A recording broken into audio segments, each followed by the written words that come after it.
From JBS Studios in Greater New York, this is the JBS News Update with Teisha Bader.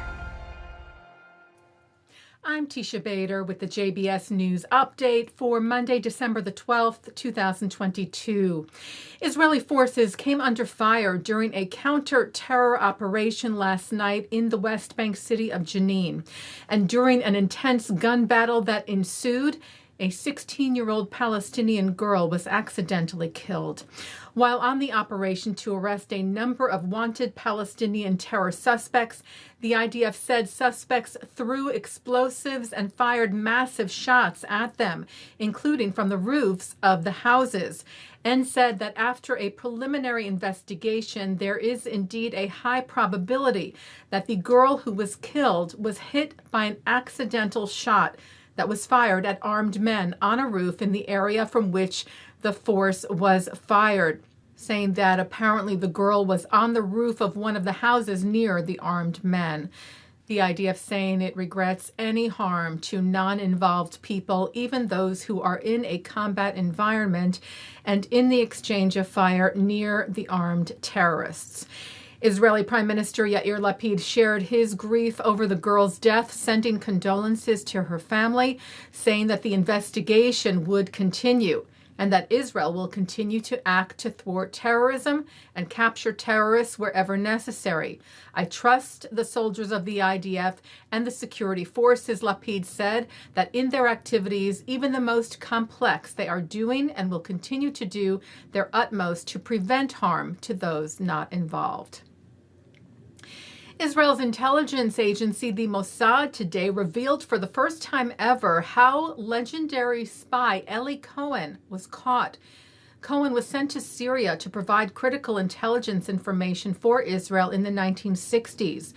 Attending the opening of the Ellie Cohen Museum today in Herzog, Mossad Director David Barnea shared with the public the last telegram he received from Cohen prior to his capture.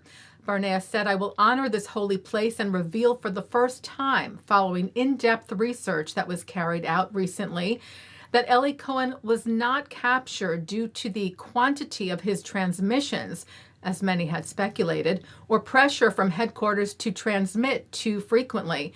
Ellie Cohen," he said, "was captured because his transmissions were simply intercepted and triangulated by the enemy." Barnea, who called Cohen one of our best agents, said the Mossad will continue to work to reveal intelligence and new details about the period in which Ellie Cohen served in Syria and will continue to work to bring his remains for burial in Israel. Cohen was hanged in Damascus shortly after his capture in 1965. A copy of that last telegram is among many personal items of Cohen's now housed in the museum, bearing his name, saved for decades by his wife, Nadia. Israel's President Isaac Herzog was among those who attended the opening of the museum today, saying Ellie Cohen has become a legend, a symbol and model for the secret fighters, for the love of the country, for courage, bravery, and sacrifice.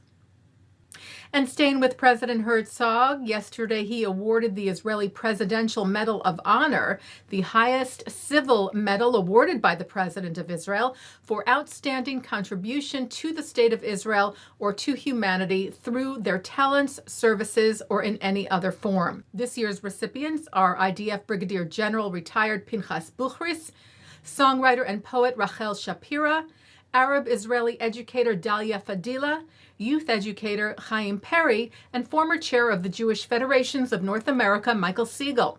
Siegel, who also served as the chairman of the Board of Governors of the Jewish Agency, said upon the announcement of the awards last month, "I am proud to stand on the shoulders of those who created and prayed for a Jewish nation to exist. It is a privilege," he said, "to be alive when Israel is reaching its 75th anniversary, and along with my fellow recipients to have played our small part in assisting the advancement." Israel's ambassador to the UN, Gilad Erdan, and United Arab Emirates ambassador to the UN, Lana Nusseibeh, are leading a first-of-its-kind delegation of 13 UN ambassadors to the Emirates and to Israel. The group arrived in Israel on Friday following a two-day trip to the UAE. during which they met with President Mohammed bin Zayed Al Nahyan and senior officials. And in Israel yesterday, they met with Herzog and with presumed incoming Prime Minister Benjamin Netanyahu. Erdogan wrote about the trip. The ambassadors will learn about regional history and threats, but above all, will see that peace and coexistence is possible when leaders are committed to tolerance. Taking a look now at our programming for tonight on JBS for Monday, December the 12th. At 7 o'clock, it's the Dershow. At 7:30, Meet the IDF soldiers who defend the border between Israel and Lebanon. At 8, Shahar Azani speaks with Talia Dekel Fleissig, Vice President of Content at the Jerusalem Press Club, describing the unique role it plays in working with international media to present the spectrum of voices from Israel. At 8:30, Abigail Pogrebin sits with writer Josh Lambert to talk about the anti-Semitic trope of a Jewish literary mafia.